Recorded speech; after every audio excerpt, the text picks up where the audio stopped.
రాజగోపాల్ రెడ్డి మంత్రి పదవి అడుగుతున్నారు, హామీ ఇచ్చిన ఆయనకు రాలేదు. మీరు బీజేపీ నుంచి వచ్చారు, చివరి క్షణంలో వీళ్ళందరూ వచ్చారు. కానీ స్టార్ వాల్ట్గా ఉన్నటువంటి వారిని కానీ నిక్కచ్చిగా మొహం మీద మాట్లాడేటువంటి వారిని ఇక్కడ ముఖ్య నాయకులు అడ్డుకుంటున్నారంటే ఆయన స్టేట్మెంట్ చేశారు.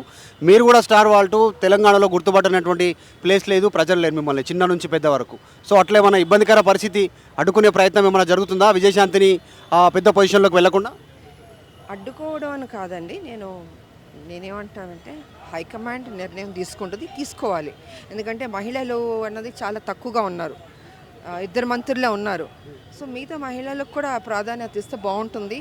అండ్ ప్రజల కోసం మేము పనిచేసేవాళ్ళం, మేము మాకు అవకాశం ఇస్తే డెఫినెట్గా ఇంకా బెటర్గా చేయగలుగుతామని నమ్మకం ఉంటుంది.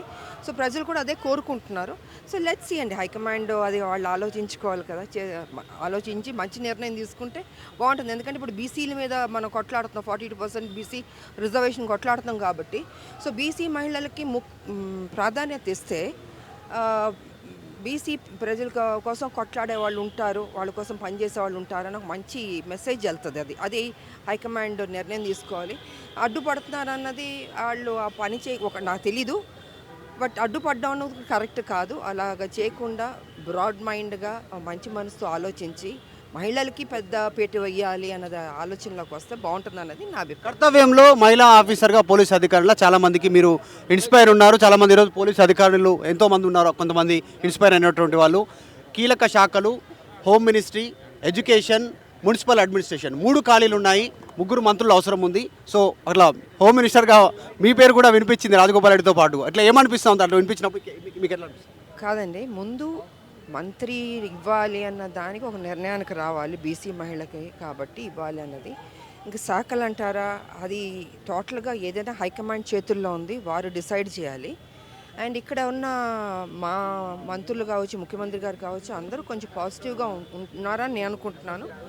ఉండి మహిళగా ఒక పెద్దపీట వేసి ముందుకి నడిపిస్తే మహిళల్ని బాగుంటుంది అనేది నా అభిప్రాయం. అది సో హైకమాండ్ కూడా డెఫినెట్గా మంచి నిర్ణయం తీసుకుంటుందని మేము అనుకుంటున్నామండి. ఎందుకంటే మహిళల్ని ప్రాధాన్యత ఇవ్వకపోతే అది కరెక్ట్ పద్ధతి కాదు కదా.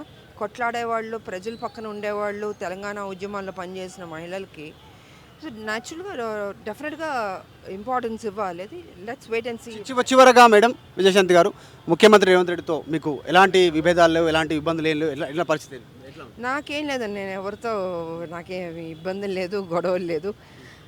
నా పని నేను చేసుకుంటూ వెళ్తున్నాను. నాకు ఏ పని ఇచ్చినా చిత్తశుద్ధితో నేను పని చేయడమే కదా. కాంట్రవర్సీలకు వెళ్ళడమో లేకపోతే నా సైడ్ నుంచి అలాంటిది ఏమీ లేదు, ఉండకూడదని నేను కోరుకుంటున్నాను. నేను ప్రశాంతంగా వెళ్ళాలి. మా ప్రభుత్వం వచ్చింది, తెలంగాణ ఇచ్చిన మా సోనియా గాంధీ గారికి మేము ధన్యవాదాలు తెలియజేసుకుంటున్నాం. సరే అప్పుడే రావాలి, 2014లో రావాలి, బట్ ఓకే అప్పుడు కేసీఆర్కి ఇచ్చారు అండ్ ఆయనేమో సరిగా పని చేయలేదు. ఇప్పుడు మా కాంగ్రెస్కి పట్టం కట్టారు. అండ్ నేను ఒకటే కోరుకుంటానండి, మా ప్రభుత్వం ఇంకా మంచి చేయాలి ప్రజలకి, తెలంగాణ ప్రజలకి. వాళ్ళు సంతోషం ఉంటే నేను సంతోషంగా ఉన్నట్టే అండి, అదే నేను కోరుకుంటున్నాను. అసలైన తొలి వెలుగు. ఫాలో వాట్సాప్ @తొలి వెలుగు official.